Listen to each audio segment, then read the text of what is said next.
This episode of the Damage Guild podcast is sponsored by listeners like you. Join the guild at patreon.com/damageguild to receive exclusive perks, member rewards, and bonus content.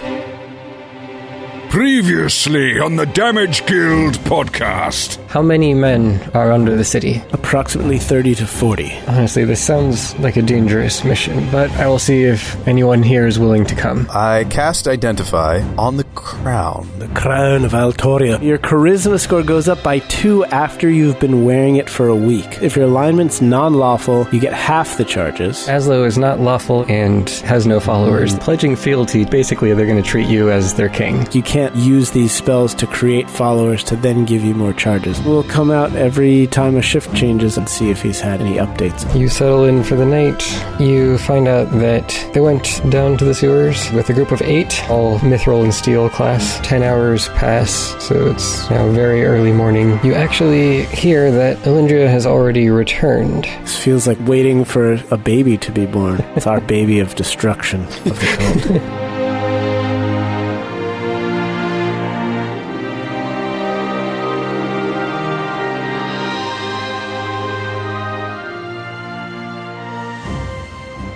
Ruminend reports that Elendria returned with 5 others. Oh, no. 2 of them were killed in the battle. However, it mostly wasn't the cultists that were the problem.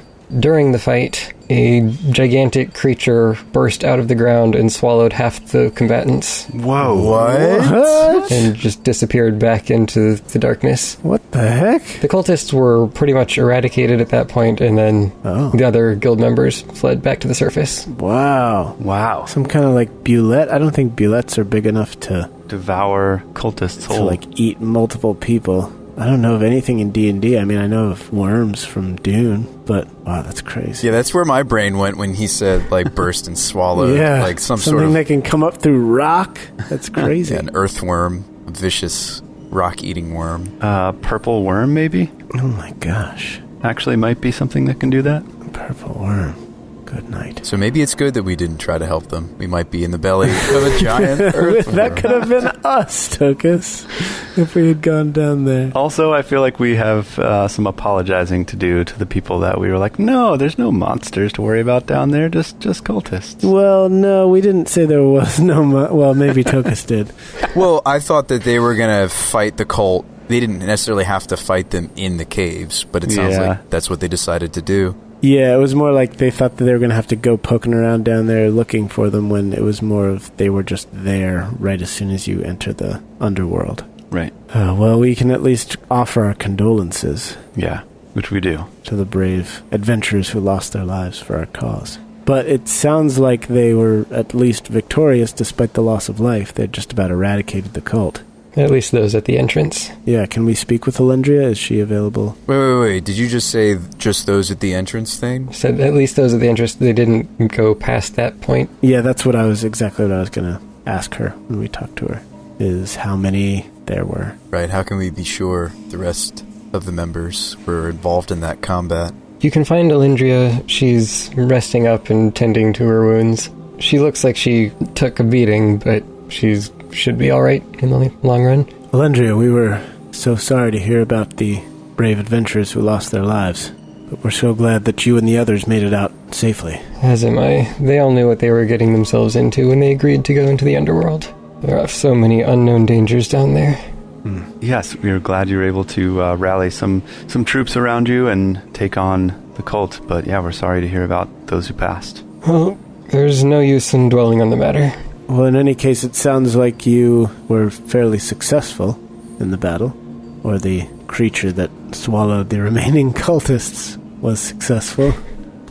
How many of them did you encounter? We quickly dispatched the cultists at the top. There were only a handful up there, and we killed all of them and destroyed that strange slime that they had. We then made our way down to the floor of the cave, where we found the rest of the camp.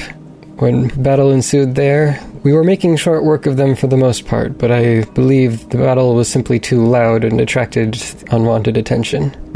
Once the worm appeared, we decided there was no value in staying behind. It was a worm. Worm. How many of the cultists were at the bottom when you fought them? We counted 24, another 6 at the top. Okay. So the others had not made it back yet from the crown area. They're probably still down there. Yeah. Unless they know of that one other entrance. They're still down there, or they've escaped while we've slept. Well, because remember, it takes a couple of hours to travel through the underworld to the underworld. Yeah. And then they would have had to figure out the puzzle and then decide what they were going to do before they came back. So it's possible they just didn't make it back in time. True. To save their friends. And what state did you leave the opening to the underworld in? We closed and barred the door and took away our ropes that we had used to climb down. And what about the hatch, the shaft that went down to the door? We did decide to recover it with the door that was on top of it. Okay. Okay, good. So, yeah, with that main door barred, that should prove a pretty formidable barrier for them to get past. Guys, can we huddle up? Yeah. Yes, we huddle up. I don't know if I should describe this in front of her, considering she maybe just lost companions. We don't know if they were personally hers or not. They didn't actually finish the mission. That is true. The mission was to take out the cult in its entirety. She just told us that they took out the ones that were at the camps. It's not a completed mission. If we had been on this quest, then we would not have received the reward for completing the mission. It's too bad we don't have somebody who can transmute rock to turn that whole shaft into just mud or clay or something to block it up. But yes, that is technically true, Tokas. You are right. You also said they wouldn't have to go past the entrance, so... That's also true. But at the same time, the mission was to take out the cult, and I had described them maybe even waiting in the secret room. Yeah, that was part of the description. So I don't know how we're going to handle this, guys. So we have a partial completion. Those do still get rewarded, right? Haven't we had prorated missions in the past? Remember when we escorted Elbrit? Yeah, partial completions get a partial reward. Plus, it sounds like they didn't get to stay to enjoy looting the camps. So that's big as well.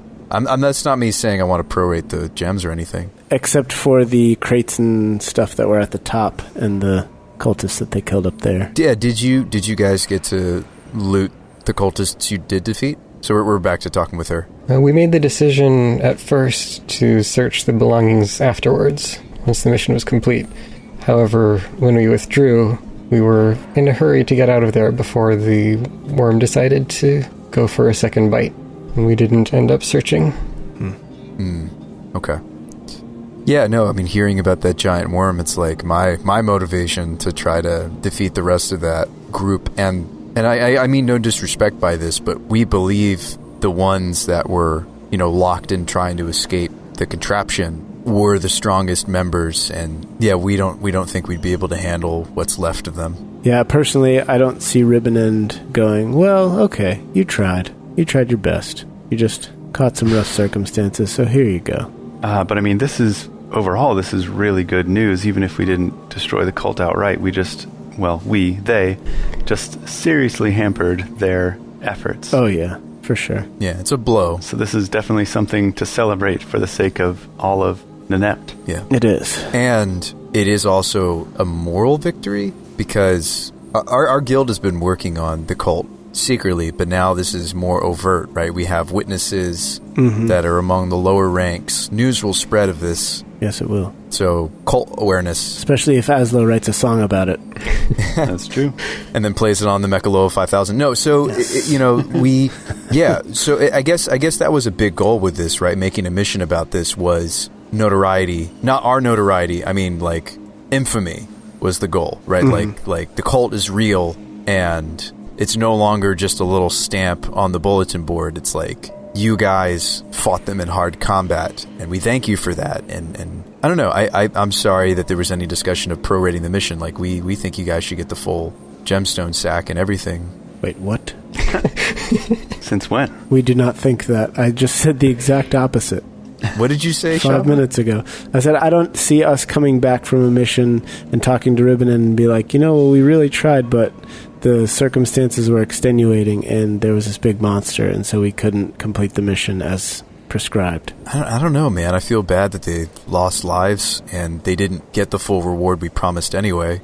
Do we really want to nickel and dime and get some of those gemstones back? Yes, we do. It's not really that I want to nickel and dime. I mean, but no, we don't want to.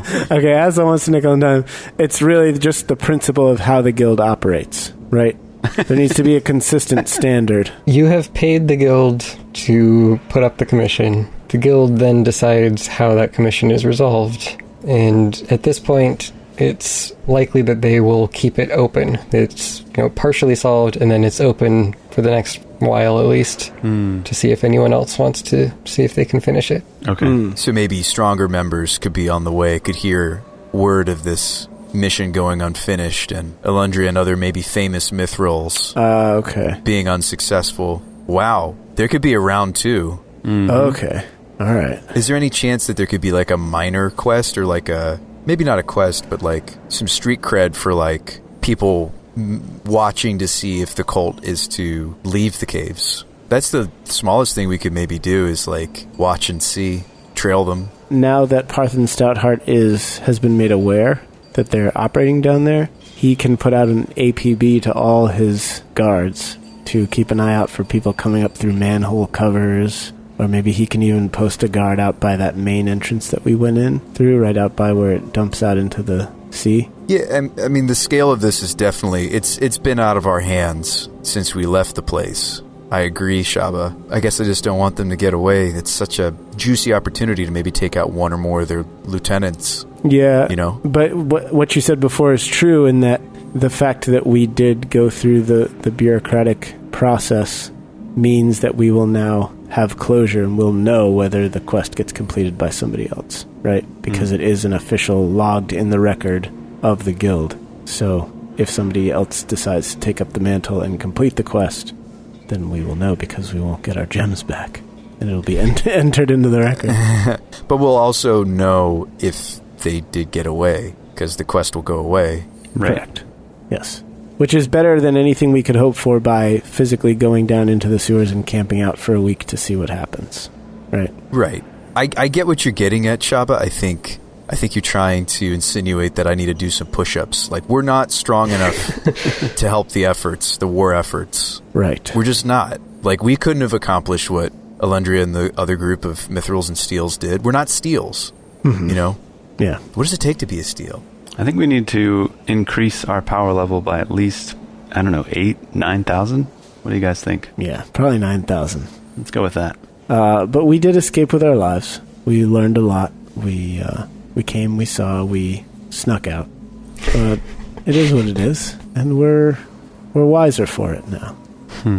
I think that says a lot. Yeah. All right, let's get to training. Well, we technically can't do that until the DM says that we gained a level, and then we all shout and say, let's get to training. Oh, okay. No, you train and then you gain the level. Yeah, but you announce first that we gained the level, and then we train because you told us that we could. Otherwise, we would just train all the time, and we'd be level 25 by now. So.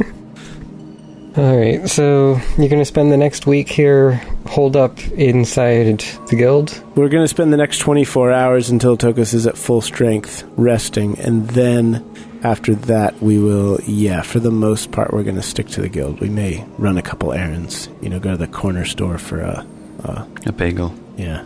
A bagel and a schmear every now and then. Bagel and a schmear. We'll go to the deli. I'm aware of why we're picking a week. Has something to do with that new item, doesn't it, Azlo? Yeah. Sure does. So even if we're planning to give it to someone else, it sounds like you want to cherry pick that +2. Azlo's going to cherry pick that +2. There's no question about it. That's right. I guess so. It's going to happen. All right. We don't want to save it for if we want to give it to somebody else. Nope. Yeah. We can use those 2 points of charisma a lot more than someone else can. It is the difference between on a player character versus a non-player character. I'm with you. I'm with you. Just think about it, Tokas. A 22 charisma. Think about all the wonderful things we could do with that. Azlo could finally get over his fear of performing at children's birthday parties. He could start performing at children's birthday parties. And we could be the clowns. Well, hold on. Your charisma isn't 20, is it, Brian? My charisma is probably a -3, but Aslo's charisma is a 20, yeah. To the big 20. Wow, so this would put you over that. Heck yeah, dog. Oh, yeah. Interesting. By exactly 2 points. Yeah, normally you can't go above the threshold of 20, right, Thane? Mm-hmm. Right. There are certain abilities that do it, but... Yeah. So the idea is that Azlo stays inside the guild at all times so that he is not to be messed with. So if we need to leave the guild for any reason during this next week, it's one of the two of us that goes. Mm-hmm. Right, so we're like his serfs. It's almost like we've pledged fealty to him and we're the ones going and getting him the bagels and such. Yeah. But if our charisma were a little higher, then we'd actually matter, but sadly we don't. So yeah, we're just going to have to be the errand boys. Yeah, it's like we're your servants already. Yep. Yeah. That's right. It's almost like you have your first 2 servants. I mean, it's not like he can't cast Charm Person on us once per day anyway. Or maybe even twice per day now. If he wanted to and just make us do what he wants. I mean, how do you know that I haven't already charmed you? Yeah, we could be charmed right now, Tokas, and we wouldn't even know it. I mean, do you remember being charmed? No, neither do I. No, but why do I have this sandwich in my hand and it says for Azlo? Why am I knitting a sweater right now? What? What is happening? A halfling-sized sweater. Weird. It says AT on the back. Weird. That's not how you spell Tokas, Alton. I don't know, guys. It's strange, but why don't I take those and we'll keep talking. Okay. And I willingly hand it over because of the charm. All right. Yeah, so I think that's what we do. Well, that's not how I want to spend my whole week. Like, I want to hit up the Alchemist Guild, learn some new recipes. I've been thinking, guys, I need to take some of these gizmos of mine to the next level. Ooh. So I'm going to be doing some tinkering as well. Maybe I'll pencil in some time for push-ups, but I'm thinking I mostly want to work on my gizmos. Sweet. I'm probably going to take my spell slots to the next level. Not literally, just, with some extra spells. Yeah. And maybe I'll go down to the sparring. There's got to be like a sparring situation here, right? At the guild? Oh, yeah, there is. Remember, we went to that big room. It had the training room. Yeah, the training room with the foam blocks pit that you can jump into and the trampolines. Because, I feel as though some trampoline training could be a lot of fun. Yep. Also, I feel like I've been training so far, compartmentalized. You know what I mean? I've been I'm focusing on my gizmos or spells, and then I'm focusing on wearing big hefty armor. And, I want to bring my fighting style to one... I need some togetherness, guys. I need some holistic training. Exactly. Yeah. Yeah. You need some cohesiveness. Yeah, I hear acupuncture works really well for that. The other thing is remember they said they're building those multicolored, Chuck E. Cheese style hamster tunnels? You guys could run through there and I can army crawl through there and we could train that way. We can play in the ball pit. Be awesome. I'm just saying I kind of want Tokas to come together in his fighting style, kind of come into his own, the gizmos working with the rest of what he's about, Yeah, I'm all for it. Well, gaining a new level is a perfect way to do that. Yeah, I hear. What are you going to work on, Azlo? You just going to meditate under the crown's influence? I'm just going to become a better person in general. And, you're going to change your alignment in 1 week? Yeah, I'm going to start obeying the law now to become lawful. And that's really all it takes when you think about it. So you can take the man out of the alignment, but you can't take the alignment out of the man.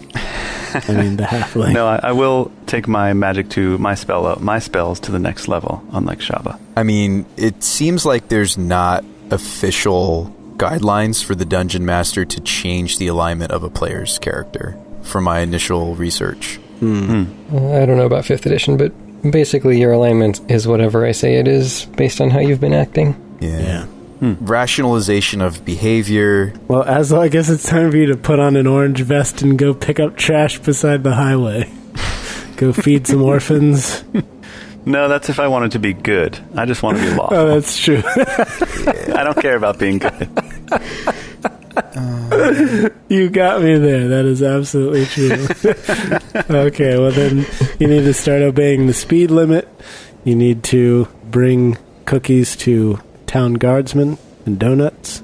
They love those. Need to show proper respect to authority. Yeah. That's right. Ooh, yeah.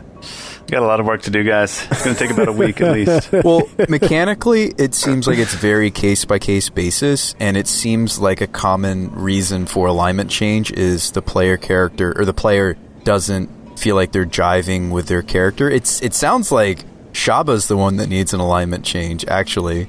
Jay, you've mentioned that before, that you don't feel lawful, and you don't act like it either. Playing a lawful good character is much harder than I ever imagined. I always say that in real life I'm chaotic neutral. And so that's what I tend to play as characters, because I just find it so difficult to play any other alignment. I thought I'd give myself a challenge with Shabba, and it's been hard. You all have your plans, and you settle in for a long week of training. And I spend my week of training just as I always do, seeking a higher purpose by attempting to split each arrow in the target with each subsequent arrow. Robin Hood style. That's just all I do. I just keep splitting every arrow. Bullseye, bullseye, bullseye, bullseye. Natural 20 every time. You know, it's pretty easy to split arrows if you fill the whole target with them. That's true.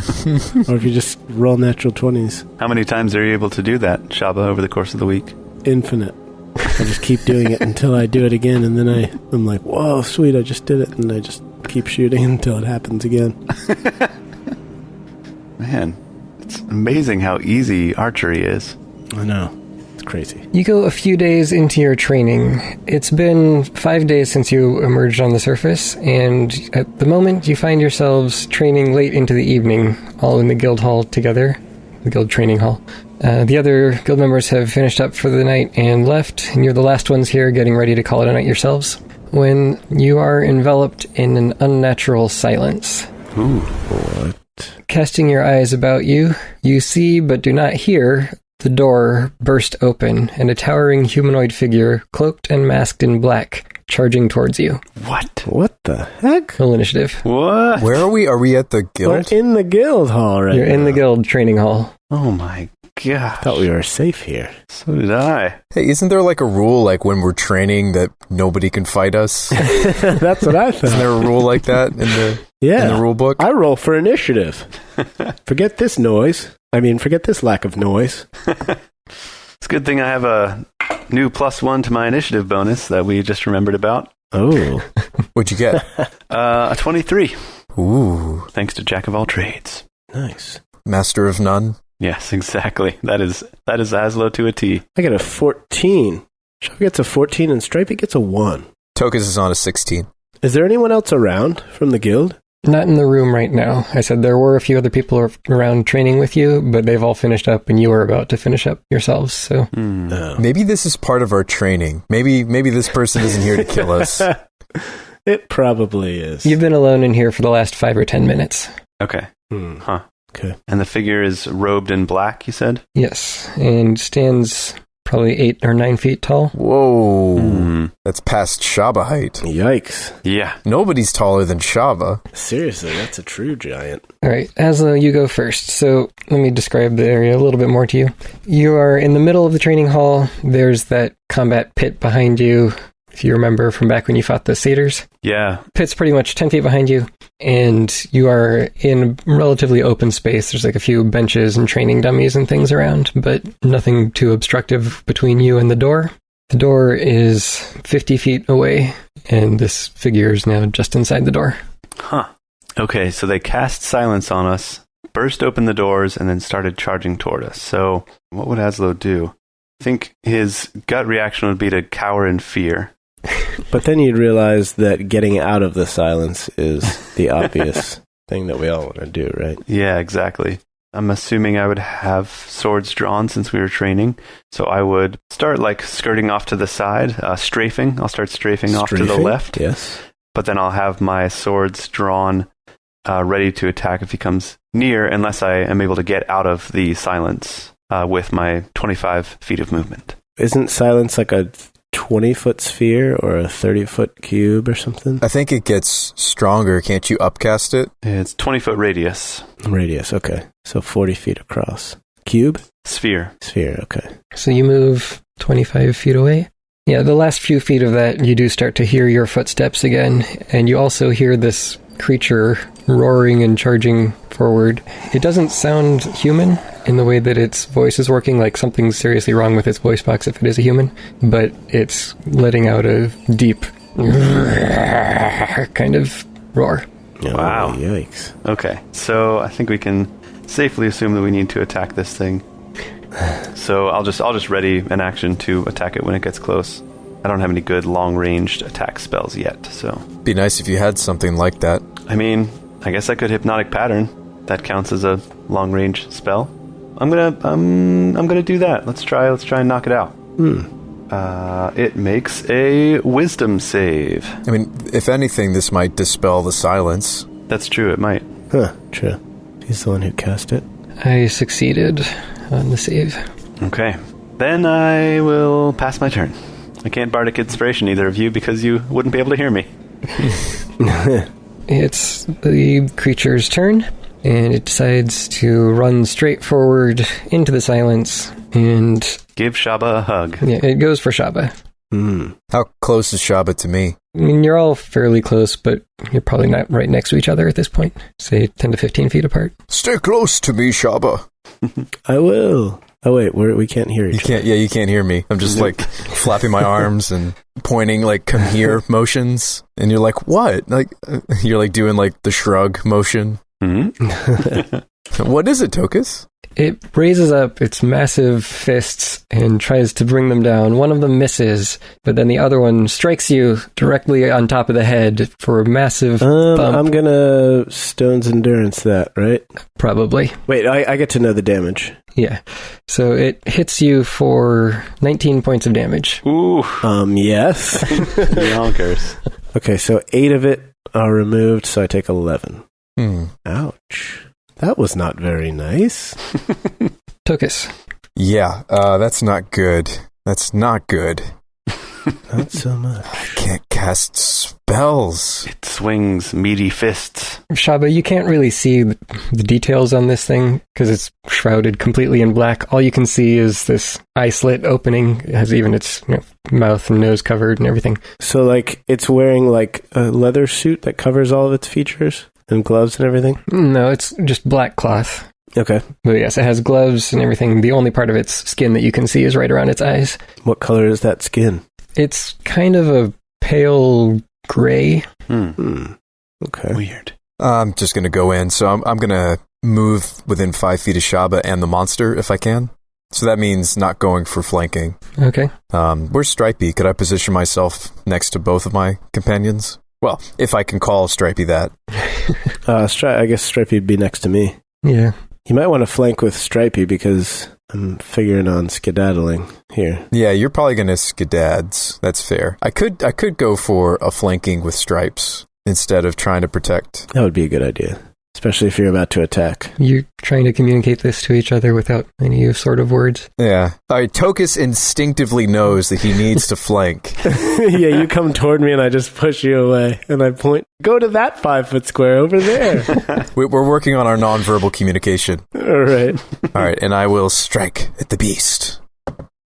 That's a 3, so good thing I have the flanking. We're developing a thieves' cant of our own, but it's just in signs. We're calling it Merengian Sign Language.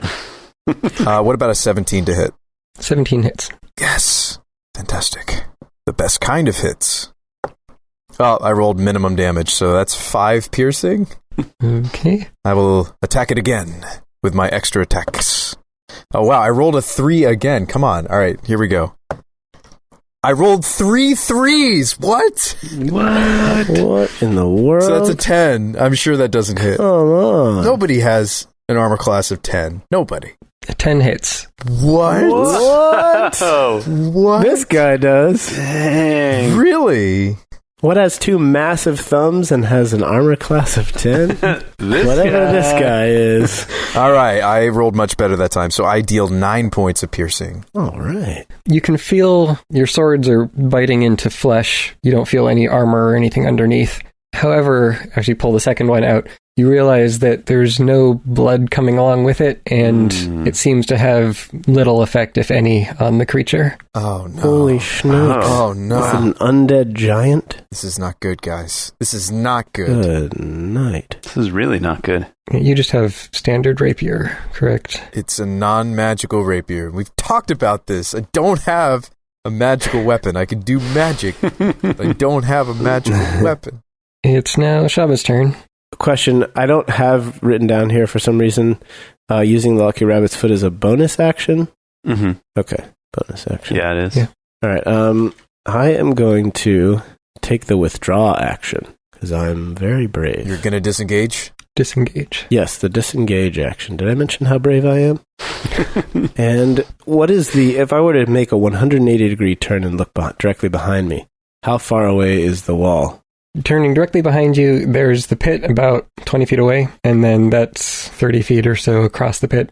And then the far wall is another 20 feet past that. So 70 feet altogether. All right. I am going to take the disengage action, and I will begin to run around. Wait, is this pit like a foam pit? Filled with those cool, comfy blocks? It has sand at the bottom. Oh, yikes. Or is it like an avocado pit? It's just sort of rounded and smooth.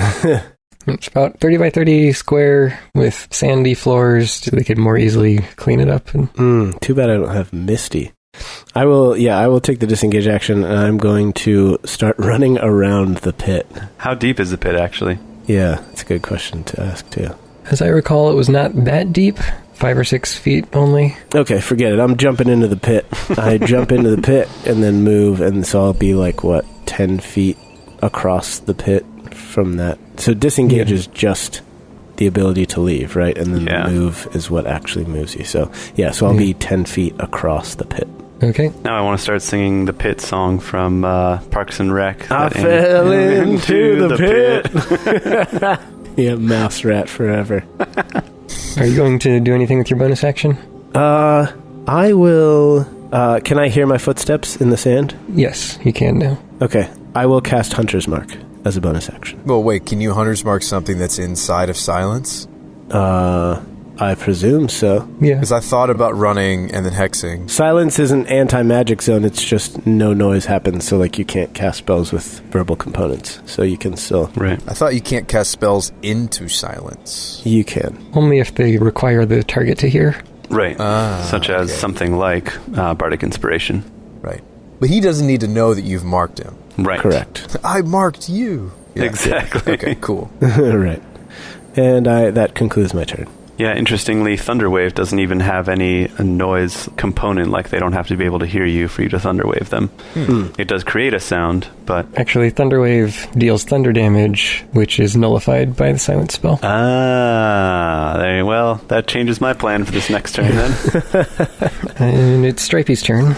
All right. Stripey, flanking with Tokas, will make an attack. He made it seem like non-magical attacks. Well, okay, yeah. I mean, damage is damage. If it's undead, then it could be that piercing deals less. Mm-hmm. I can never remember what the damage types are for undead. Anyway, Stripey gets a 13 to hit with his claws, so I assume that's slashing. And that'll be 10 damage. He doesn't have any sort of special effects on his attacks right now? No, they're non-magical, unfortunately. So, yeah, he digs into it, but again, it seems like it has very little, if any, effect. Oh, little, if any? So okay. Yeah. Gotcha. So, all right. Yeah, he said something similar when I struck. Yeah, well, there's a difference between very little and none at all. Yeah. Okay, well, Azlo. All right. My only other theory would be to cast Thunderwave as a way of potentially alerting other Sapphire Sabres that might realize something's wrong and come help, because it creates a thunderous boom audible up to 300 feet away. So that's a pretty good idea. Can you make the thunder wave sound like the word help? Can you message Ribbon End at the front desk or the Drake at the bar? Message is only 120 feet, I think. Right. So I don't know how this place is laid out. And I think there can pass through solid objects if you're familiar with the target and know it's beyond the barrier. Yeah, I mean, you're 50 feet from the wall, so if they're 70 feet anywhere beyond that wall... The training room isn't right next to the opening, and this is a massive place. Well, that's what I'm saying, is I don't know what the floor plan of the place is. So Yeah, I think you're too far away to reach either of them at this point. Okay. Because otherwise, my option is to run in there with swords, which, as we have seen, is ineffective. right. You wouldn't be ineffective. You have a magical sword I do. Oh, that's true. that's currently charged. That's true. It's Yes. it's magical it is. either way, and it is charged. You're right. You wouldn't be able to flank, though, because I'm flanking with stripes. Ooh. But you probably don't need it. This thing is a really low armor class. You know, the other thing I could do? I could cast Dispel Magic. That would at least give, well, do either of your spells rely on sound? Are you saying that I could have hexed this guy this whole time? Hex has verbal. Yeah, it does. Because I'm like cursing somebody. Yeah, Hunter's Mark. I mean, I've already cast it, so. Yeah. Yeah, if I dispel the silence, that would allow you to hex and me to Thunderwave effectively. So, yeah, I think I'm going to do that. I'm going to cast Dispel Magic.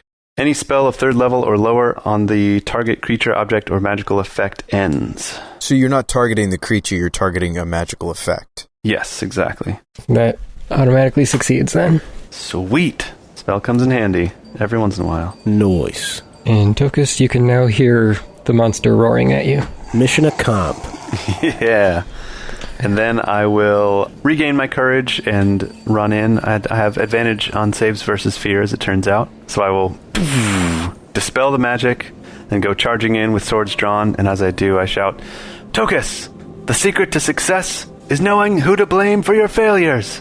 And then I run in. He's like, I blame you, Azlo, for holding me back from I blame you greatness. for everything. But I'm glad that I can talk again. That's my turn. All right, then it's my turn. It's going to turn and attack Stripey. No. Oh, sure. Pick on the little guy.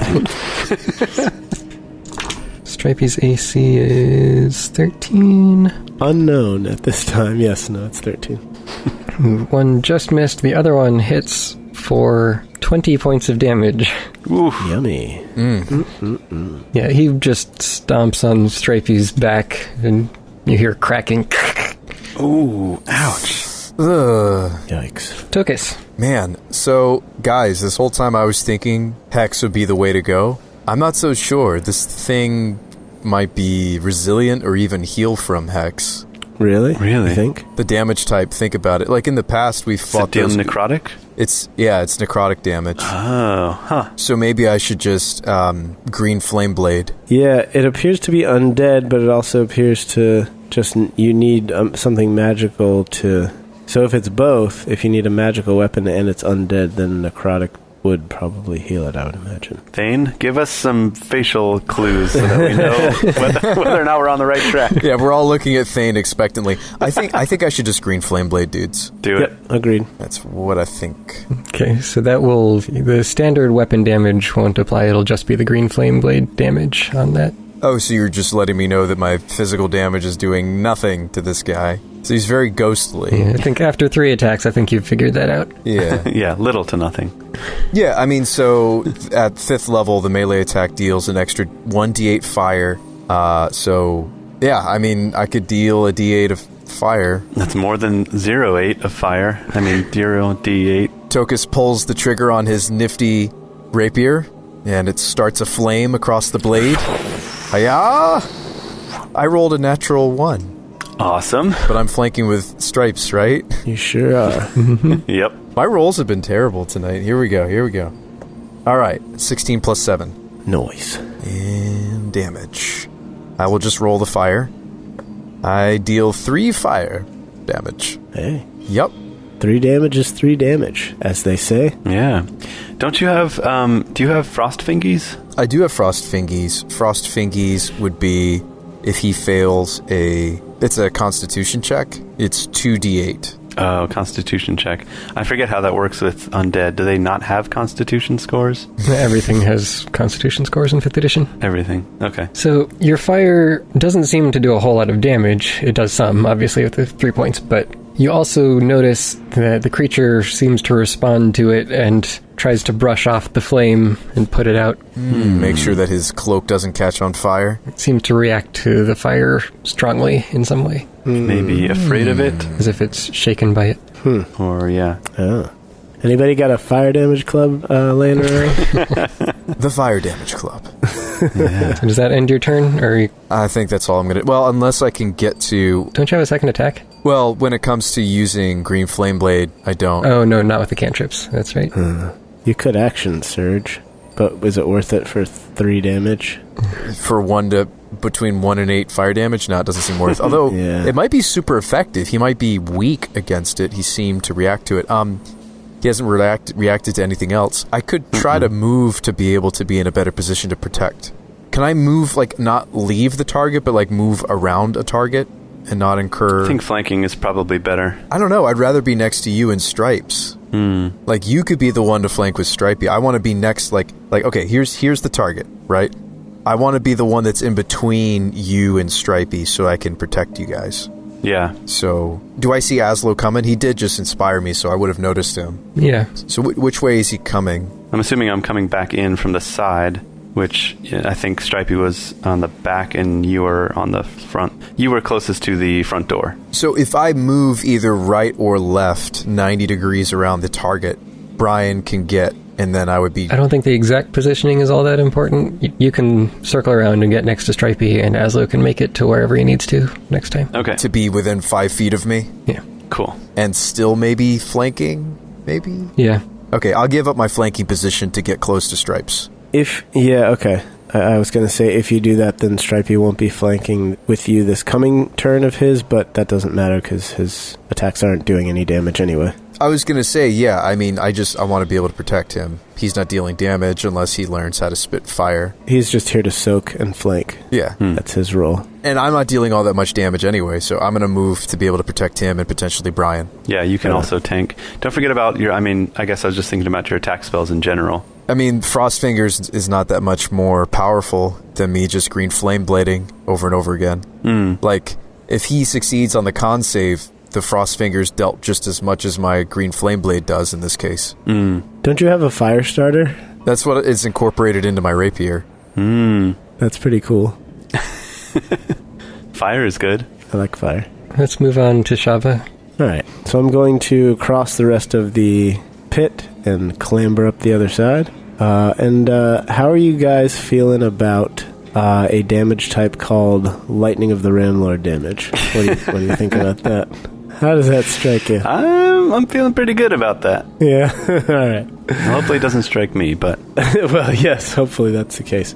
So nobody's in a direct line with me since I ran straight back from him, and Stripey was beside me. So... And now Tokas has wheeled around, so... Right. Well, hopefully I would have wheeled around not. I'll say Shabba can go a little bit off to the side to make sure he doesn't hit anyone with that. Okay. Yeah. All right, so I'm going to bonus action rub the old rabbit's foot, and then I'm going to fire up the old lightning. Use a charge. Our single most awesome ability in this whole party, damage-wise. It's a good thing this guy's easy to hit. Well, actually, I take that back, because I rolled a 2, and then I rolled an 8. So that's still a 16, which is not bad. Wait, did you roll the 2 first? I rolled them both at the same time. We can't know if the rabbit's foot was relevant then. Well, it was relevant in the sense that the only die that I rolled wasn't a 2, so that helped. All right, so he's going to... First, let me take my damage. I take... Oh, yikes, I took the full 6. Whoopsies. It had some sting on it. Yeah, it did. I was really jonesing for this one. Weren't we talking about how this was going to create some sort of like weird masochistic feedback with you, like as you're hurting others? Yeah, right. It's like a Pavlovian response, right? Where I get the pain. Like you like the pain. It feels so good. Because it allows me to do tons of damage. All right. So 4 from the lightning bow, another D6 from the hunter's mark, and then a D8 from the bow itself. But hunter's mark damage is just extra whatever your weapon is dealing, right? But but your weapon's magical. Correct, but only in the sense that it allows you to shoot the lightning. It doesn't have like a +1 on it or anything. No, but it's still a magic weapon. It's a magic weapon. Yeah, it does count as magical, correct. Which I think that also applies to his hunter mark damage, right? I think so. So that's 20 damage. did exactly as much to him as he had done to me prior. Can you separate that out into... Yes. Oh, no. Yeah, sucky. So it's 12 lightning damage, 7 from the bow, and then 1 extra from the hunter's mark. The arrow strikes it, and you unleash your crackling thunder throughout the room, passing a couple of feet in front of Tokas there.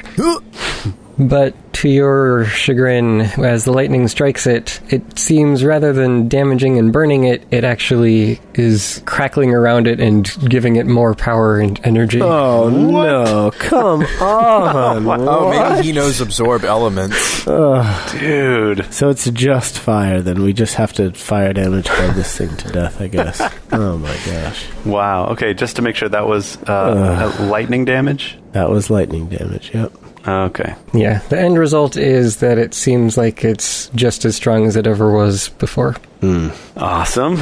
Like, as in it possibly healed? Possibly. Yeah, I'm thinking that's what happened. Yeah. Oh, man. Wow. I just healed it for 12, guys. Awesome. You can thank me later. Oh, boy. Azlo just hangs his head. Oh, my goodness. Did it look like the arrow itself hurt it? I mean, it is being fired from a magical bow. Yeah, as far as you could tell. Okay, so maybe my regular arrows do something since since the bow's magical. So I healed it for 12 and then damaged it for 8, maybe. Maybe. Making progress. So I only healed it for 4, guys. It's not that bad. I mean, I think I know what we need to do. We need to get me out of tanking and into firebolting. Mm-hmm. My firebolt is 2d10 fire. Wow, yes. Ooh, yeah. Yes. Can you, just misty the heck out of that step and just... I can't cast 2 spells in a turn unless I action surge. Right. Or one of them's a cantrip. True. Really? Or one of them's a cantrip. Firebolt is a cantrip. So I could, misty as if that was my disengage. Yeah, you could misty, then take a move backward, and then firebolt. Stripey's turn. Is it even worth attacking here for Stripey? Is there... Oh, he can fight defensively, right?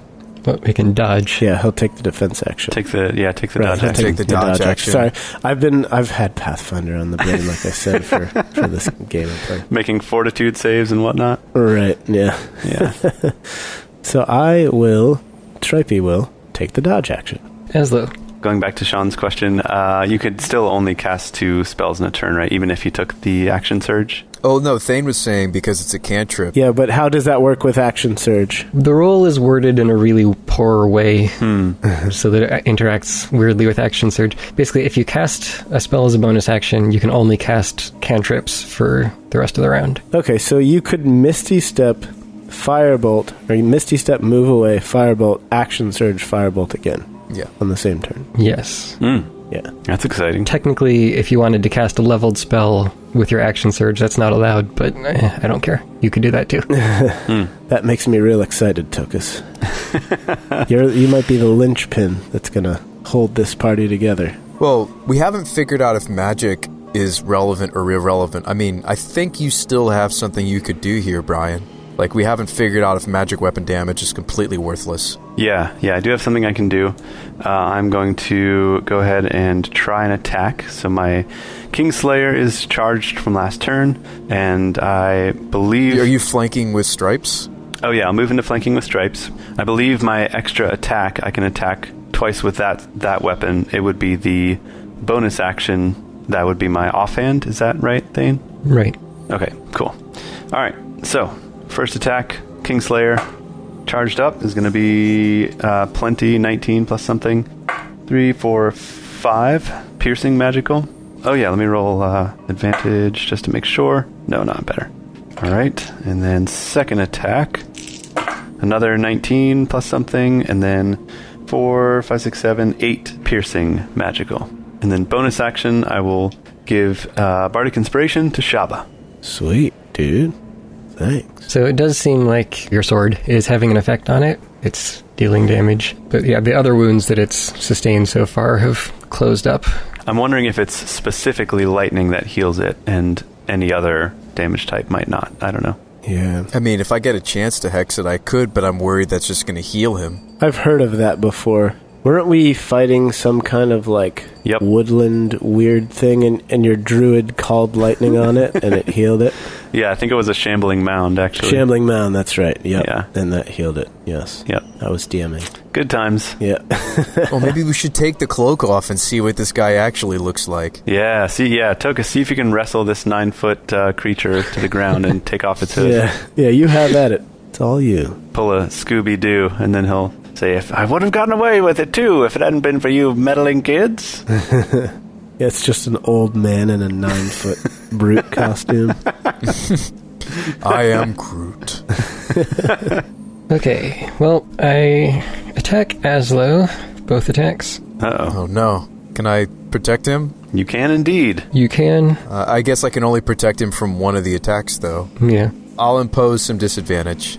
Okay. The second attack still gets through. No! But can't you make him re-roll that, Brian? Oh, I can indeed. I will use second chance. When a creature you can see hits you with an attack roll, use your reaction to force a reroll. How does that interact with disadvantage? Well, you said the one that had disadvantage on it missed, but then the other one that didn't have disadvantage hit, right? I would assume that it's just a normal roll. Just an extra d20? Normal attack, yeah. Probably. Yeah, that rolled higher. Okay. Oh, no. And then you got a crit. Yeah. Can't that ability result in your enemy getting a crit potentially? I guess it could, yeah. Because it's you forcing them to re-roll. They could roll a 20. Mm-hmm. Sure. Depends on exactly how it's worded, but maybe. Well, you take 17 points of damage. Oof. Oof. Painful. As it slams directly into your arm. It bends your arm backwards. Ooh. Ouch. Hey, I need that arm. I was going to use that arm. Tokas. Man, this is not good.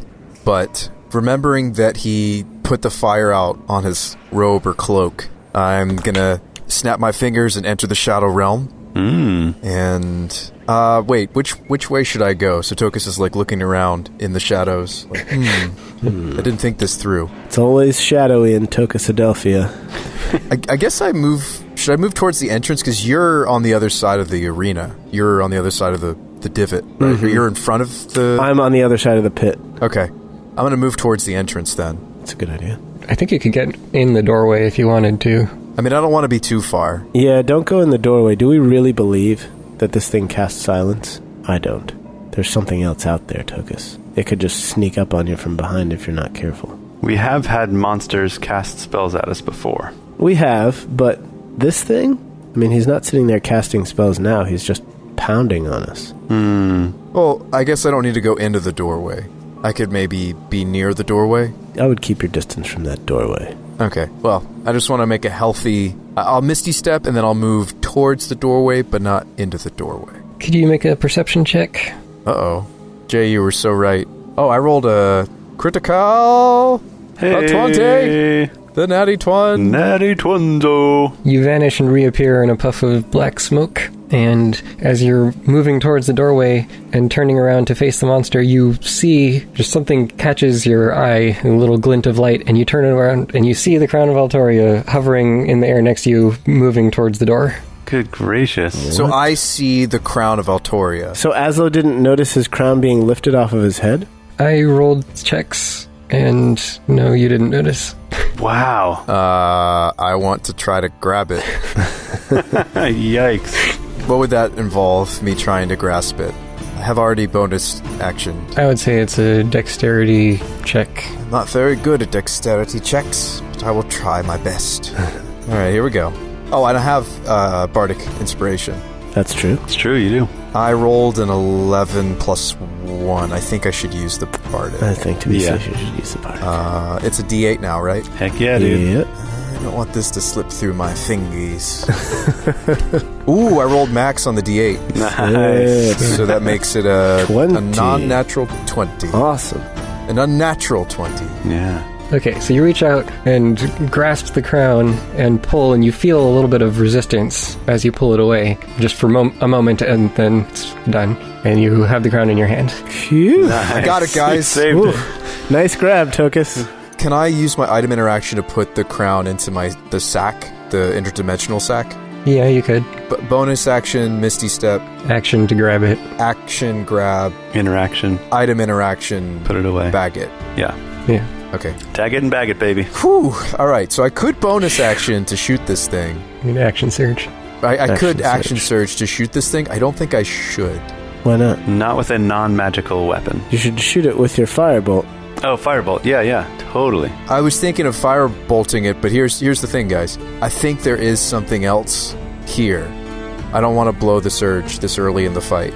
Okay, fair. I think I should just be satisfied with I got very lucky on the perception, and we still have the crown. Yeah. So I'm going to turn and face the enemy, but I'm going to be thinking about what's behind me.